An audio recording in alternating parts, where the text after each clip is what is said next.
Today, the Commission has decided to fine Google 2.4 billion euros for breaching EU antitrust rules.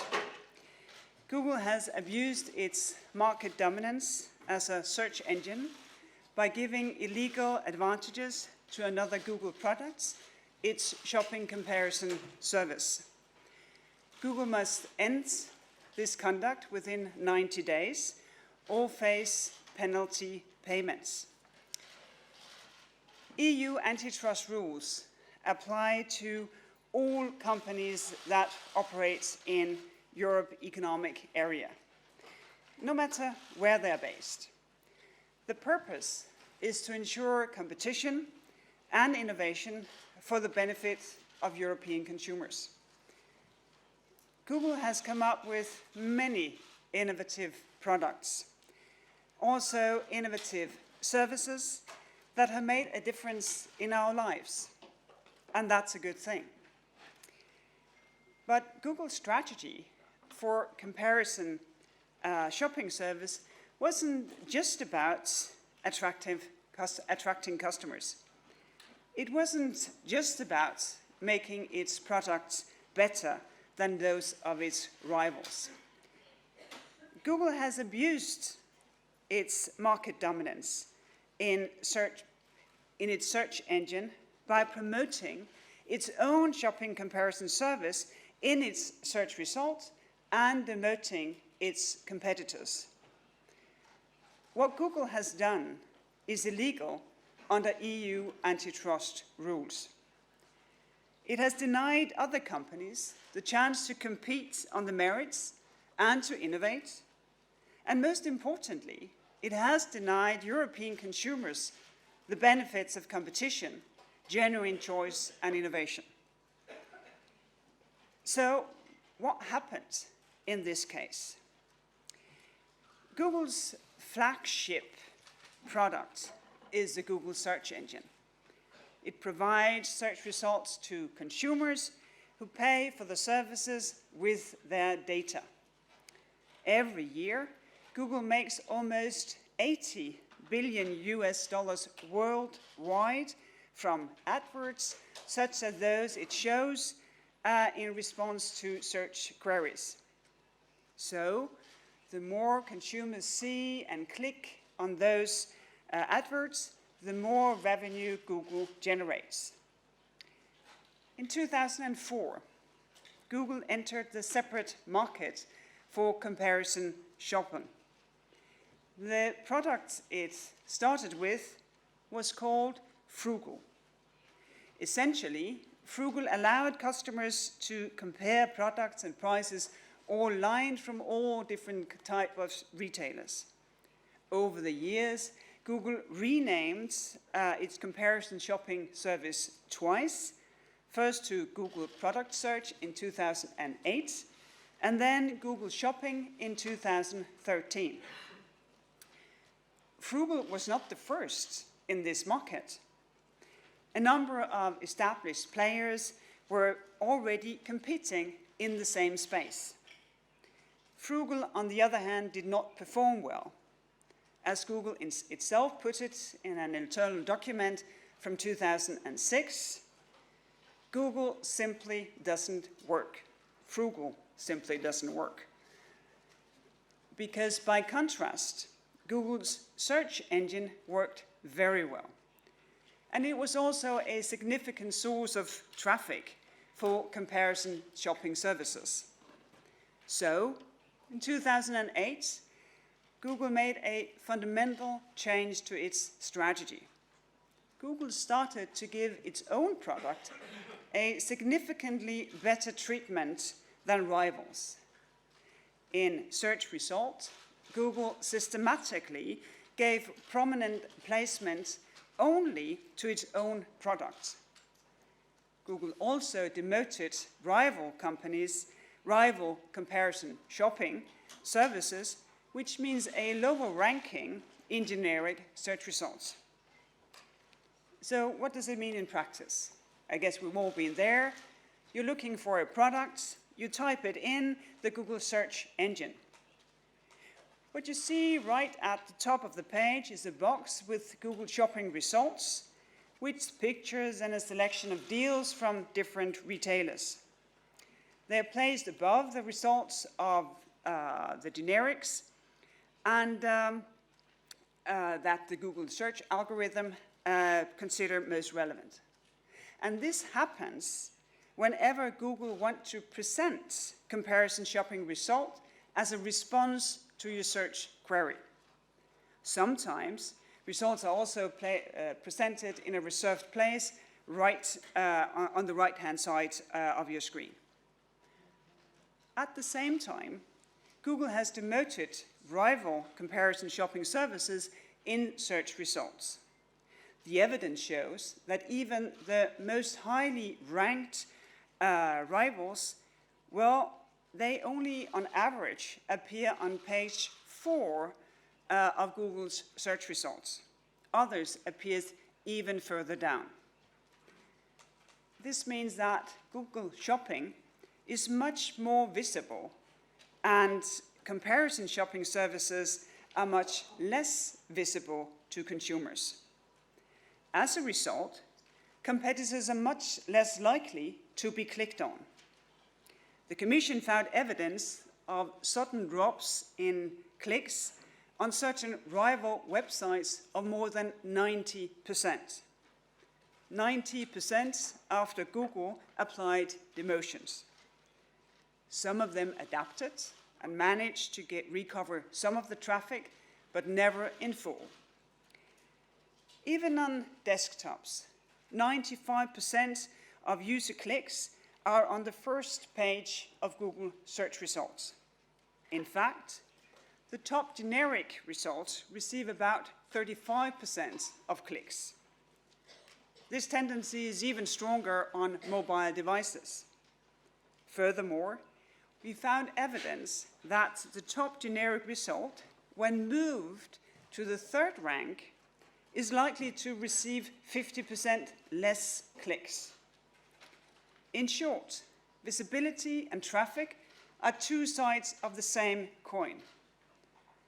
And I mean coin in the literal sense. The more consumers click on comparison shopping results, the more money Google makes. Google's practices has therefore allowed Google Shopping to make significant gains in traffic at the expense of its competitors.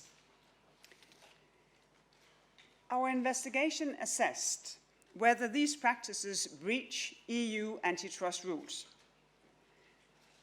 Market dominance, as such, is not a problem under EU antitrust rules.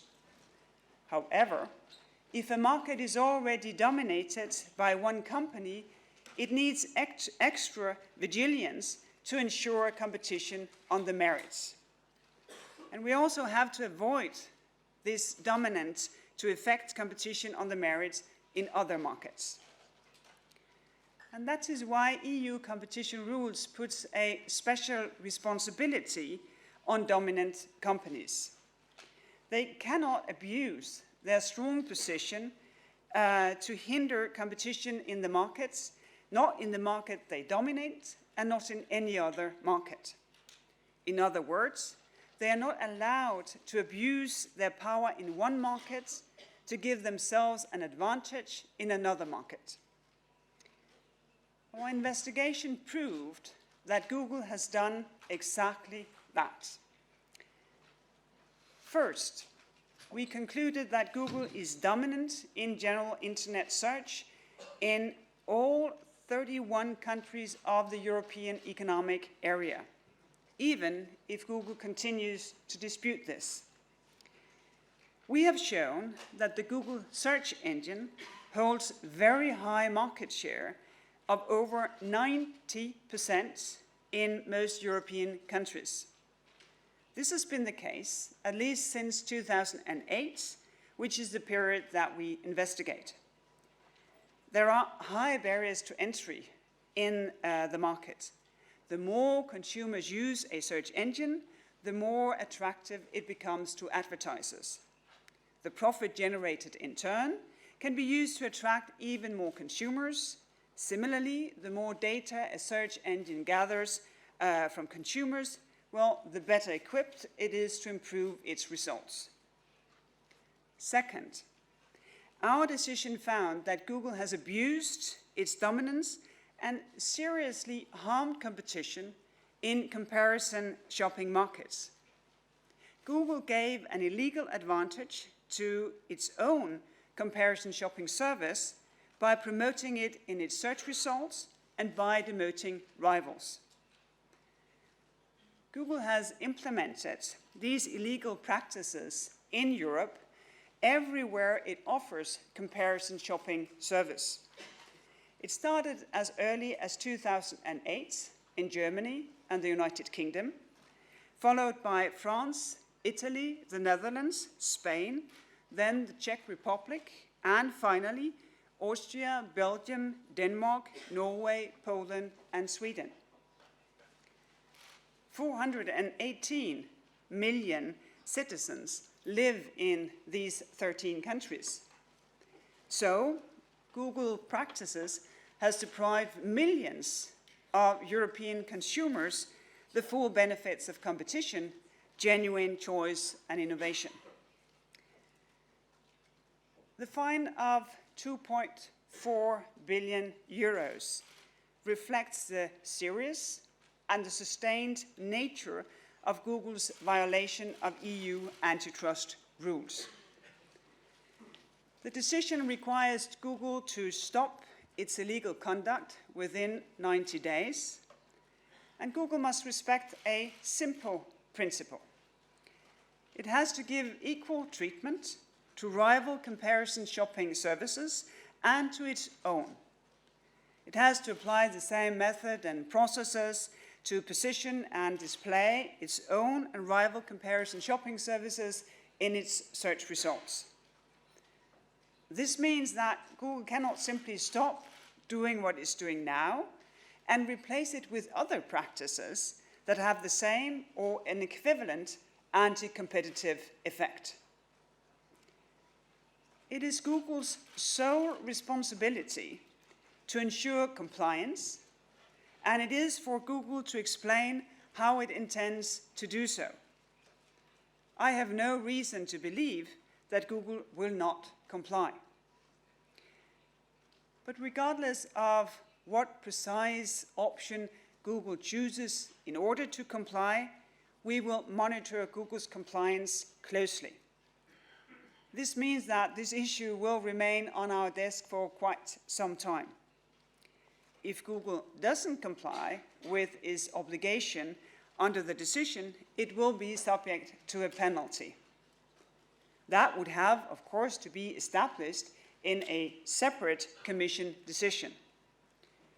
We can impose fines of up to 5% of the average daily worldwide turnover of Alphabet, Google's parent, for each day of non-compliance. And it is backdated from the date of that decision to when the non-compliance started. In addition, anyone who has suffered damage from Google's illegal behavior can claim compensation from Google before national courts. So, this decision requires Google to change the way it operates and to face the consequences of its actions. Just a few words on the process and the investigation. Since I took office in November 2014, I have given high priority to this case. Because various attempts to find a negotiated solution with Google had failed, I chose to take the case forward in a different way. My services first updated the information on the file. In April 2015, we sent our statement of objection to Google, followed by a supplementary statement of objection in July 2016. Before reaching today's conclusion, we have analyzed huge quantities of data. This includes 5.2 terabytes of actual search results from Google. That is more or less the equivalent of 1.7 billion search queries. Or, if you want another equivalent, it is the equivalent of 460 million copies of my speaking points today. And I hope you ate before you came, because it will take me 17,000 years to read them all out for you. It's a lot of data. And it is, of course, needed, because our decision, well, it has to be based on firm evidence. We have to prove our points, even if they may seem intuitive. Let's take, for example, the impact of prominent placement of Google's search result on traffic. First, we analyzed studies on user click behavior, which indicated that there is a link. But we did not stop there. We also accounted for the possibility that there may be good reasons why users click on the top result more often, namely that they are more relevant. So we simulated what happens when you swap the ranking of generic results. And this confirmed that the same result receives significantly more traffic when ranked higher up. These investigations, they do not take place in isolation. We have had many exchanges with Google to hear their views, and we have had many exchanges with customers and competitors. Some of them, including US companies, were actively involved as complainants or interested third parties.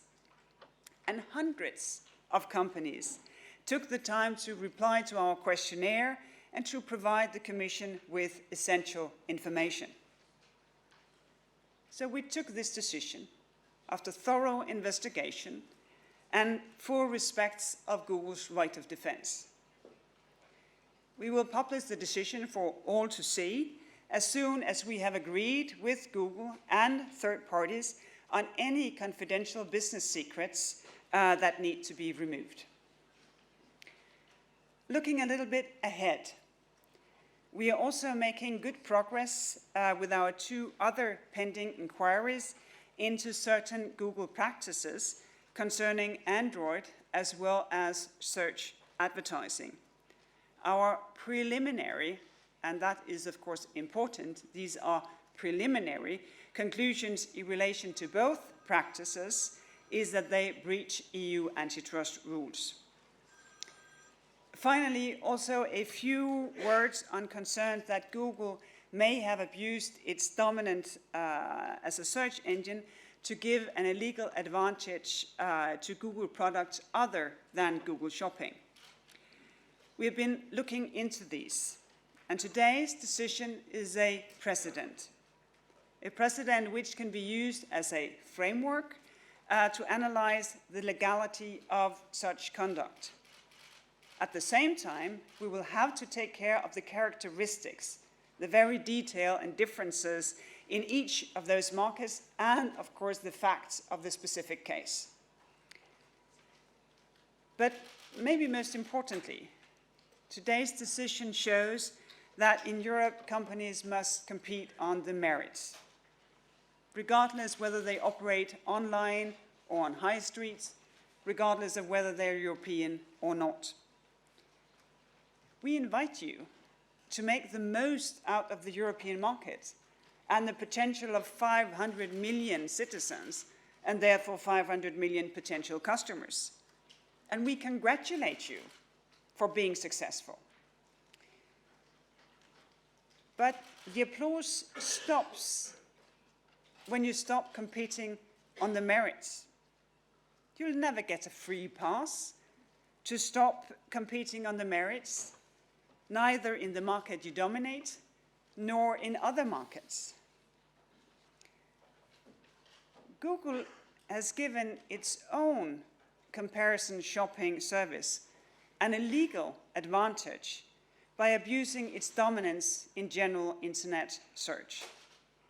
It has promoted its own service and demoted rival services. It has harmed competition and consumers.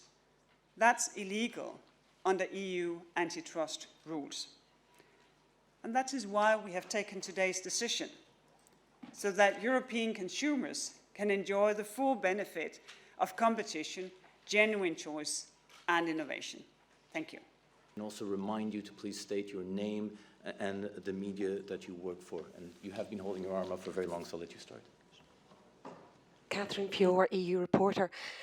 Can I just ask Commissioner Vestager, did you work with other competition authorities on this question, particularly in the States or in the United States?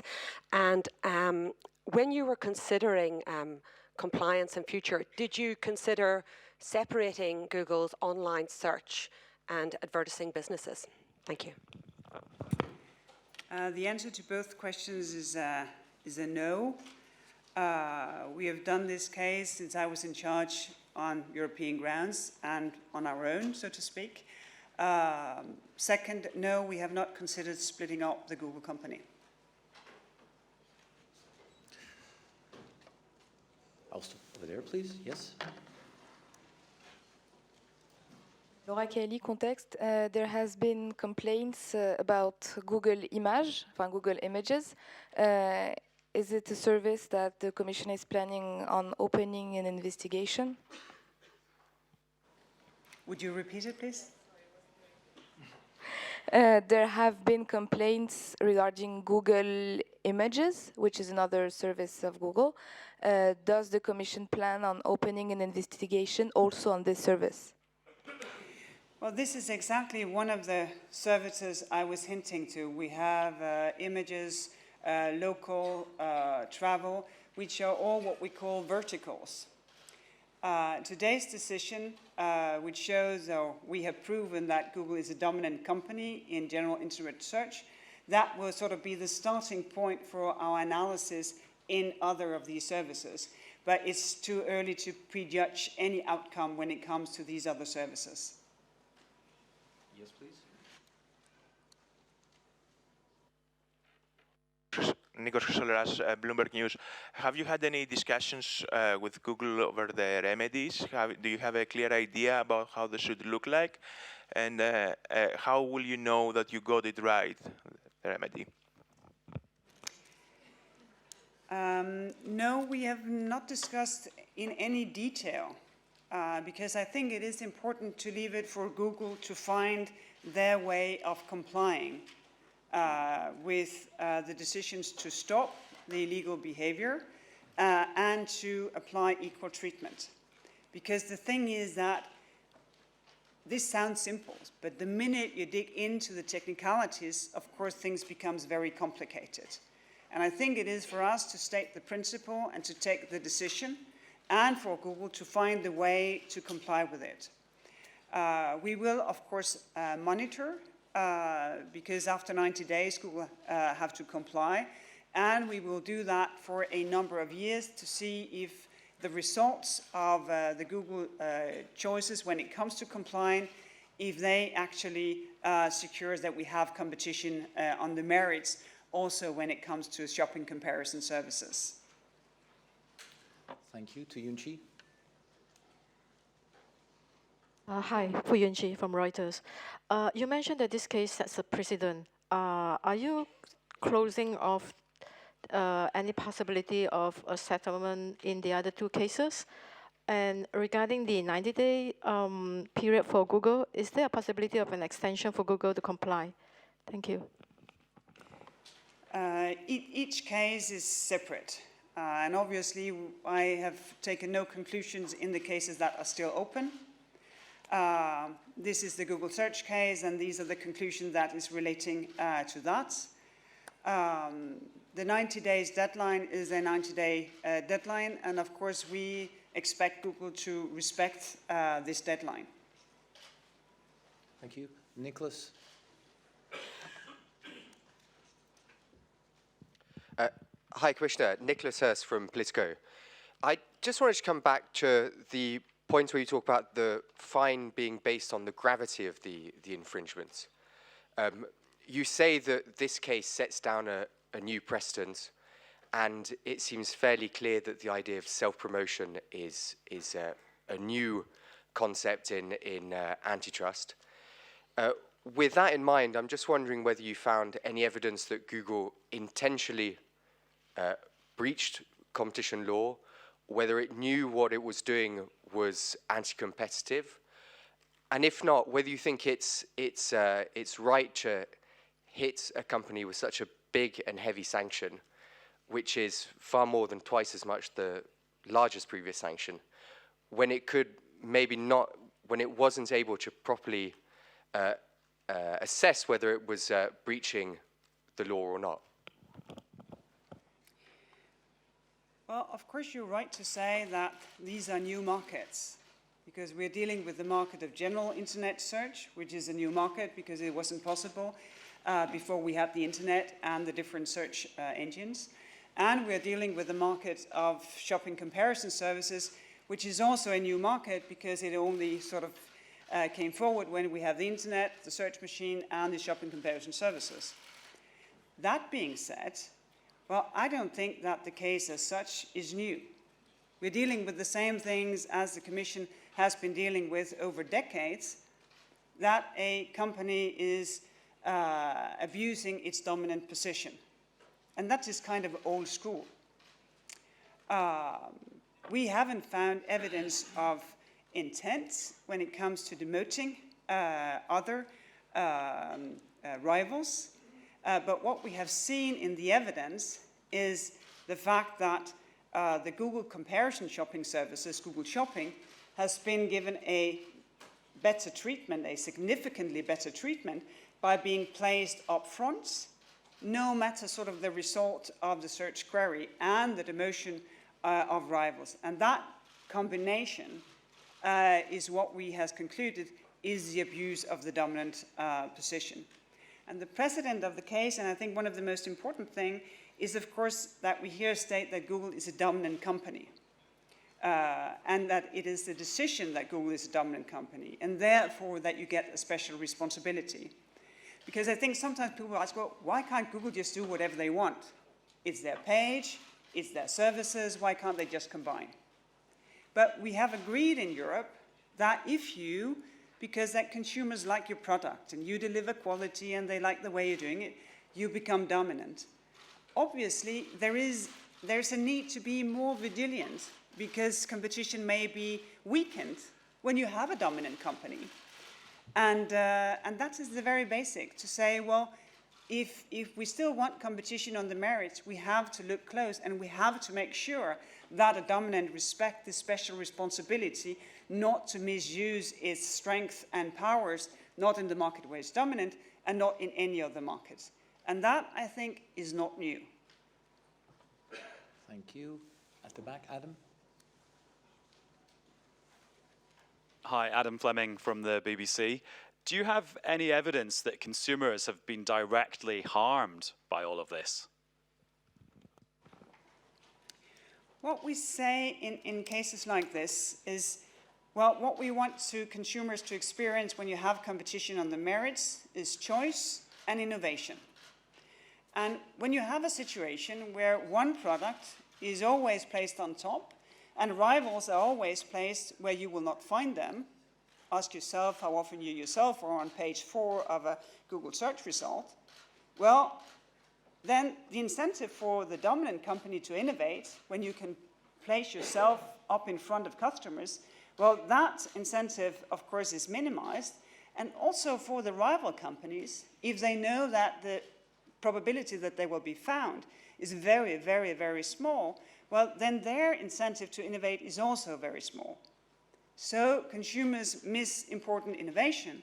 They also miss a genuine choice. And this is why in my speakings, I put some effort into saying that we have established a connection between visibility and traffic, visibility and clicks, because it is important where you're placed.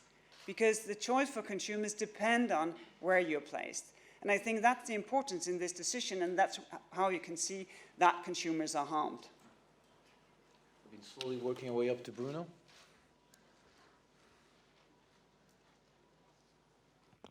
Two questions. Firstly, coming back to the American dimension, you've often stressed and in part the importance of the Commission's antitrust role as part of a network of global authorities and regulators. And given the emphasis you place on that networking, presumably you have discussed this case with your counterparts in the United States. And I wondered what they made of your arguments.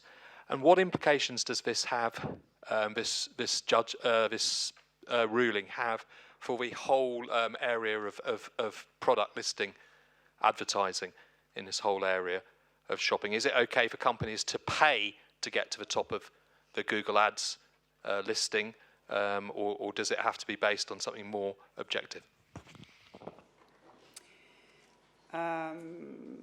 Well, first of all, you know that in the US, the FTC, they closed their case. This also meant that the corporation stopped because Google withdrew their waivers so that we couldn't anymore exchange information.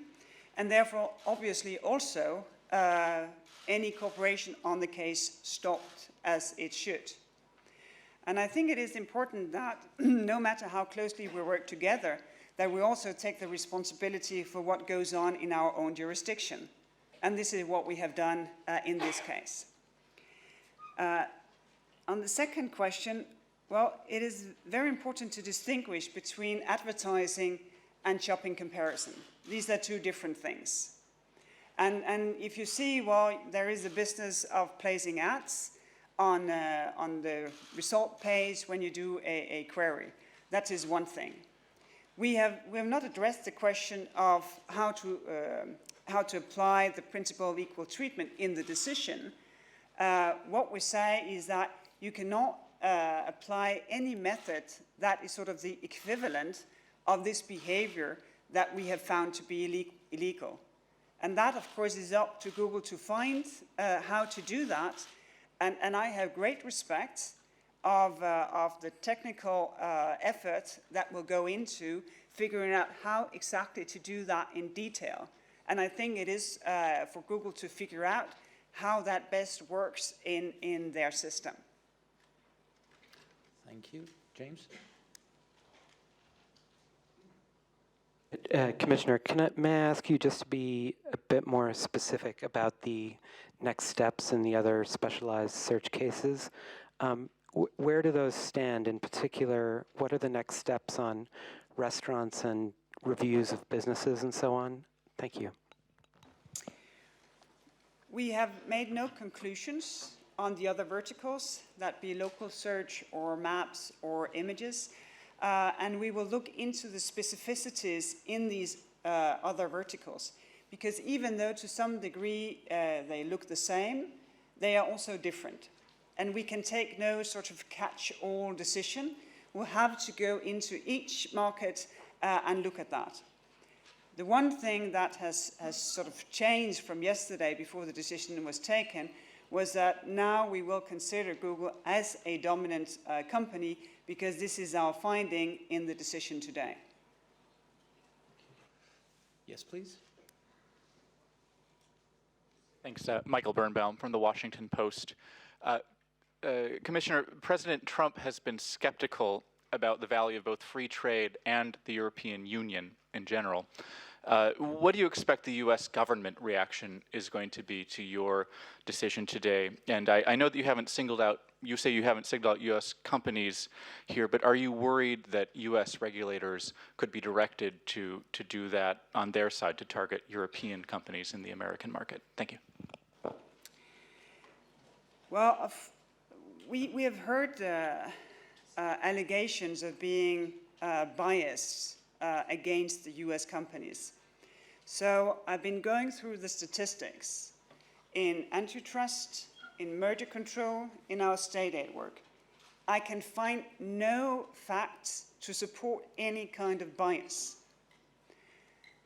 Second, one of the things I do respect, and one of the reasons why the working relationship with US authorities is so good and has been good for decades, is that one of the things that the two unions have in common is that it's based on the rule of law.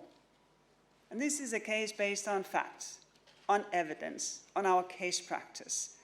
And this is the respect I also hold for my US counterparts. This is what characterizes their work. And that is the basis of how we will, of course, also defend this decision. Thank you. Yes, please. Simon van Dorp for PAR. Commissioner, you have indicated that there are no further Google search services investigated. I was wondering, could a decision by Google to not only address the European Commission's concerns in the comparison shopping, but also to change its behavior in other search services, could that influence the European Commission's decision to initiate further cases? Well, to be absolutely precise, no, we have no sort of official cases, because then we would send an opening statement, and we have not done that. Neither have we sent statement of objections in the other verticals. But as I said, we're still looking into this, and now we'll do that on the basis of finding Google to be a dominant company. So what will happen, of course, remains to be seen. And of course, the Google behavior in each of these markets will, of course, influence our investigation, because we find the evidence in the market, and part of the evidence is, of course, how Google behaves in these markets. Thank you. Are there any further questions still? Yes, about a visit from Washington. Matthew. Very happy to be back in the heart of Europe. Matthew Newman, MLEX. Google just put out a statement about 20 minutes ago refuting some of the main points in your decision, even though they don't have it. But one of the points is about competition and about Amazon and eBay. And I know when you put out your supplementary statement of objections about a year ago, that competition was mentioned, and you specifically said it's a separate market. And I'm just wondering if you still think it is a separate market, those merchant sites, and if you do, did you include any of the Google arguments in your thinking about the overall fine, the overall decision? In other words, they claim that they're facing fierce competition. Consumers actually go to eBay or Amazon to search, and there actually is zero harm whatsoever, because Google is simply improving its results because it's facing fierce competition from its rivals. Well, exactly this line of thinking and these arguments was looked into in depth before we sent the supplementary statement of objection. And there we say, no, we do not find that it's the case that Google Shopping is in competition with Amazon and eBay and the like. And the reason is because they're different. In Amazon and eBay, you can search within the Amazon and eBay universe of different retailers. There is a relationship between Amazon and the different retailers that you find. Very typically, Amazon will take care of some of the things that maybe small retailers do not want to take care of themselves. Different sorts, it's all dealt with within the universe of Amazon. One of the things that you find in Google Shopping is, for instance, some of the major brands that you do not find in Amazon. Because these brands, they would like themselves to have the consumer contact. Their search pattern, their payment information, the information about what they have bought lately. You can find them on Google Shopping. You cannot find them in the Amazon universe. You also see that in the relationship with other shopping comparison services. Amazon could be a customer of Google Shopping, but another comparison shopping service cannot be a customer of Google Shopping. The competition that should be fierce should be the competition between shopping comparison services, And this is exactly the point of this case, that Google has used its dominant position in general internet search to promote itself and demote its rivals of shopping comparison services in this particular market. The detail of that is that this is how we find it. But even if it was true, and it is not, we would still have an issue at stake here because of the Google behavior. Thank you. Is it still on Google? Are there any further questions on Google before we open the floor to other issues? If not, go ahead, please. Thank you. Christopher Strzemka, Polish Press Agency. Commissioner, can you update us on the Gazprom case? Last time, I believe it was here, you said that you are looking into the response from you're looking into the comments from all parties. Have you finished that analysis? And what's your final decision? And when can we expect that? Thank you. We're not completely final in looking into the responses of the market test, but we have found, going through very substantial responses to the market test. Lots of people have invested time and effort to give us, I think, very substantive answers on the things in the market test. And what we have found is that there is a number of things that we will want to discuss with Gazprom before we can say how the case can proceed. Thank you. Unfortunately, on timing, I thought that would be your follow-up. I can say nothing. I can give you the very long sort of oracle answer, and I can say I don't know about the timing, which is the truth. Thank you. Any further questions on other topics to be covered by Commissioner Vestager? Nicholas, you had your arm up? No? You've given up? You still want? Nicholas. Actually, it was just another question on the Google case. After, I was just wondering whether there are any takeaways at this stage that would infuse your thinking about future enforcement in the internet. The use of interim measures, for example, to stop companies abuse or continuing abuse while you're investigating, or imposing time limits on investigations so that they don't run for 7 years. What are the lessons from this case?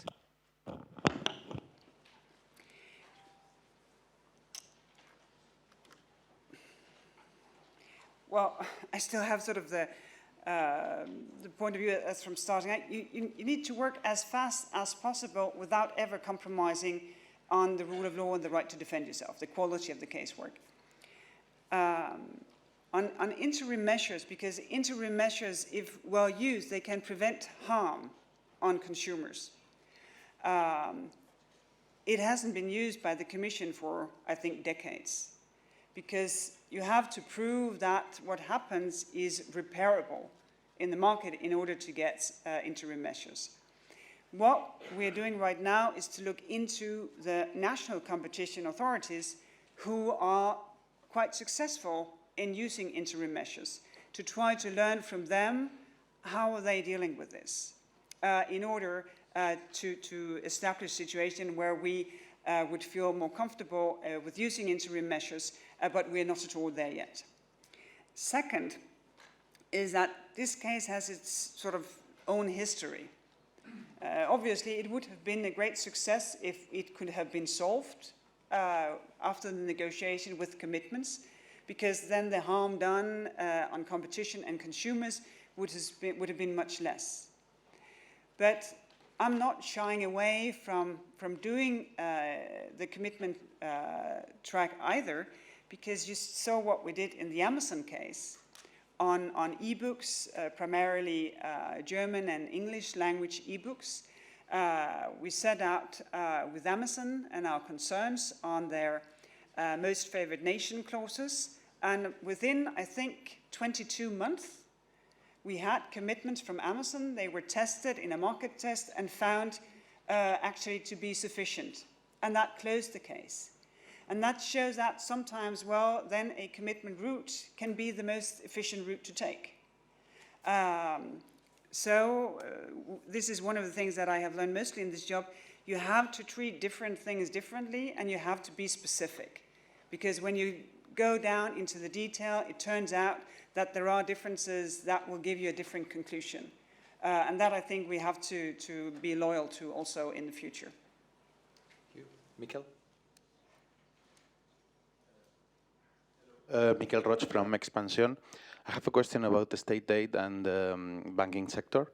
I would like to know if, are you worried that so far the banking union is not preventing the use of public money before senior bondholders are punished, and instead it is relying on the state aid rules in order to apply these punishments to shareholders or junior bondholders? I'd like to know if you see any room for improvement here.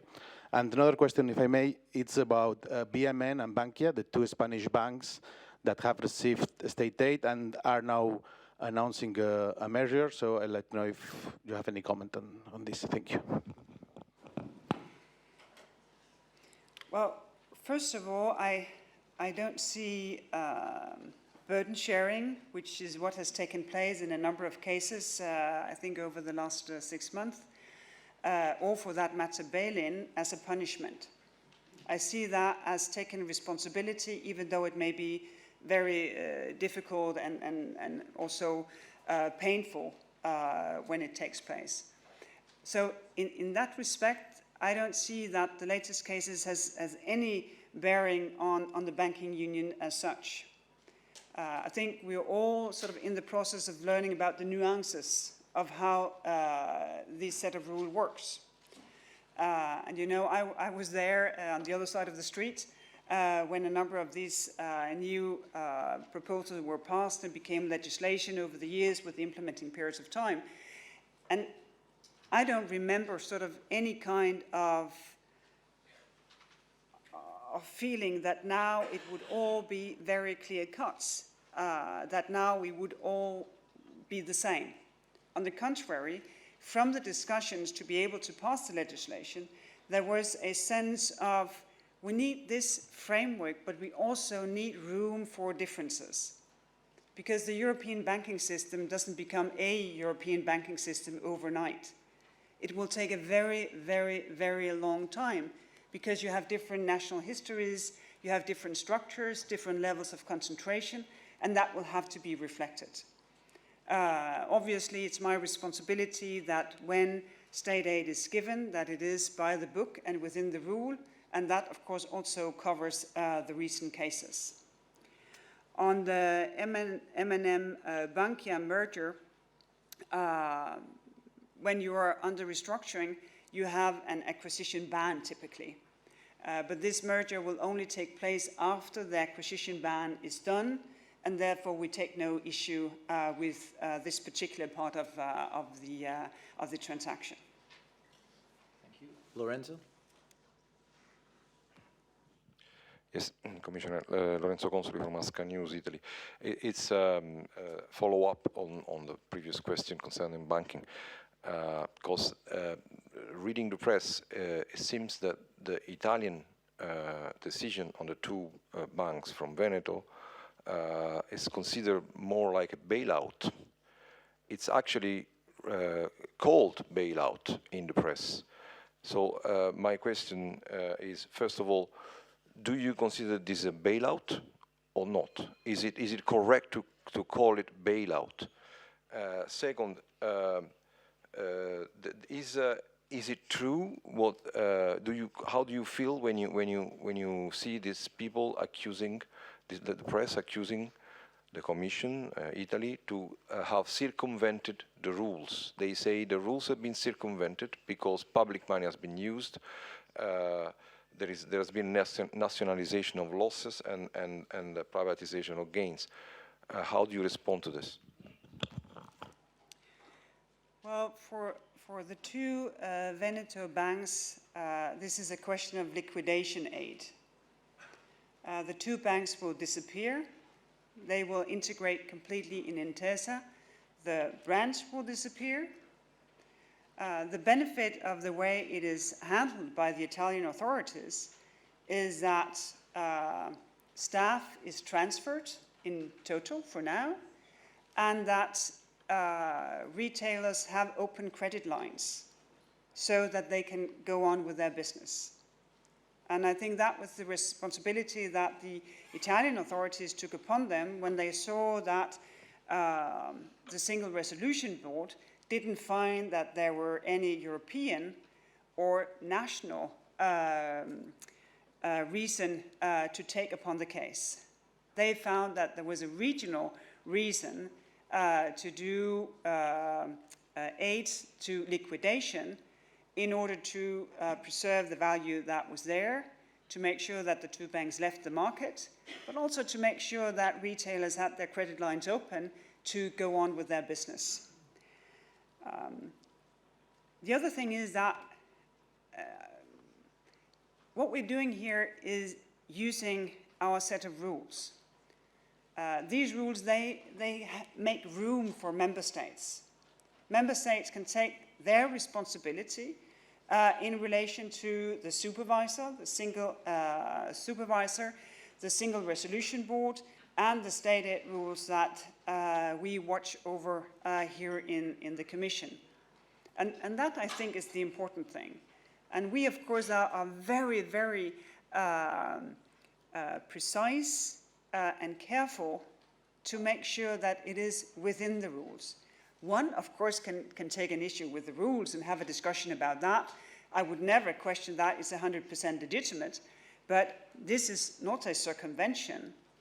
This is a respect of the fact that the set of rules we have leave room for member states, and it also leaves room for the differences we have in insolvency legislation between different member states. And this is basically what we have seen being played out here. Galavotti? Good morning, Commissioner. Tommaso Gallavotti, in Kronos Italy, it's always on banks. Do you think that the rules, the banking union rules, particularly those on the bail-in, do actually work and are applicable? Because every time there is a banking crisis, member states do whatever they can to escape bail-in, which is understandable.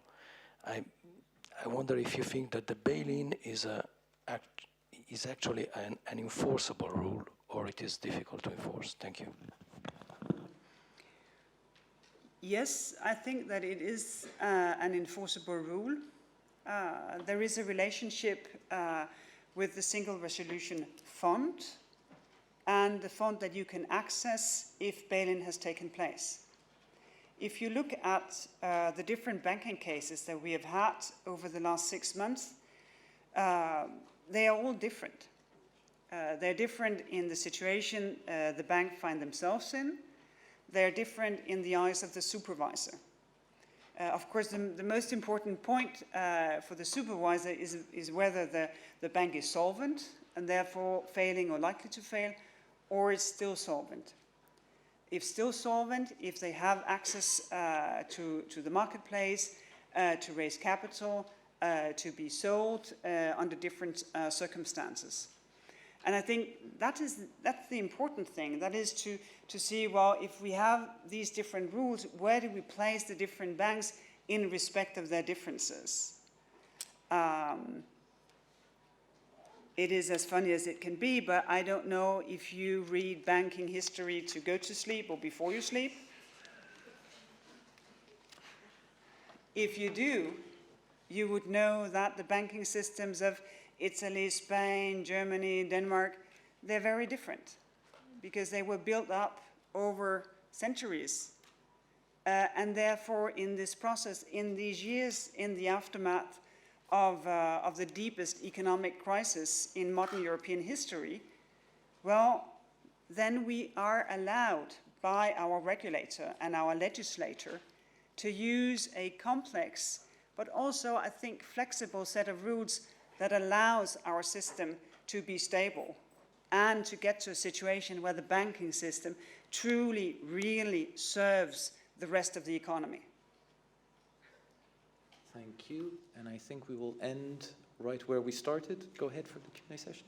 Thank you.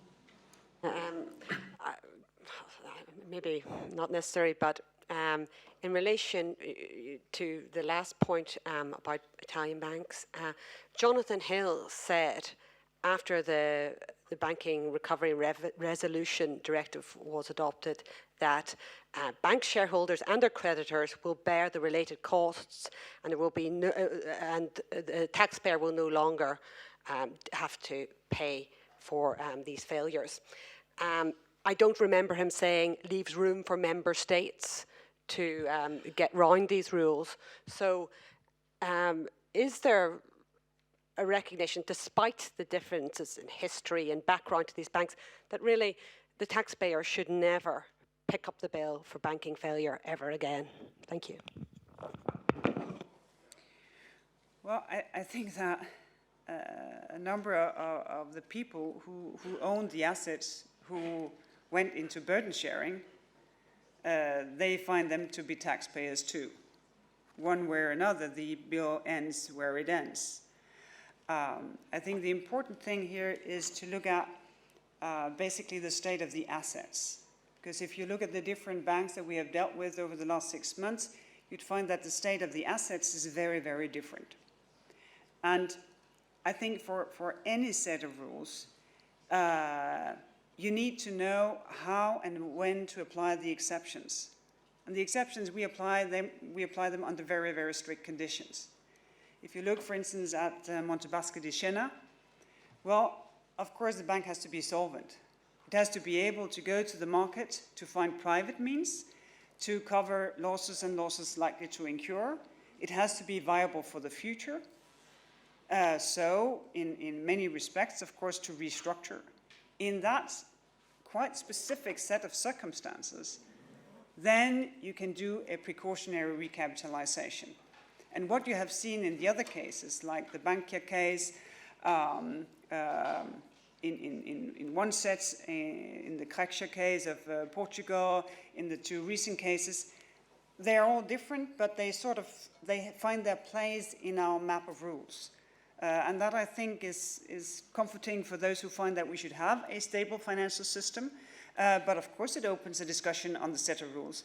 Just as I see it, not a discussion of whether or not we apply the rules, because of course we do. Thank you very much. And thank you very much, Commissioner. There's one more, Heidi? Oh, yeah. Sorry, Rochelle. Go ahead.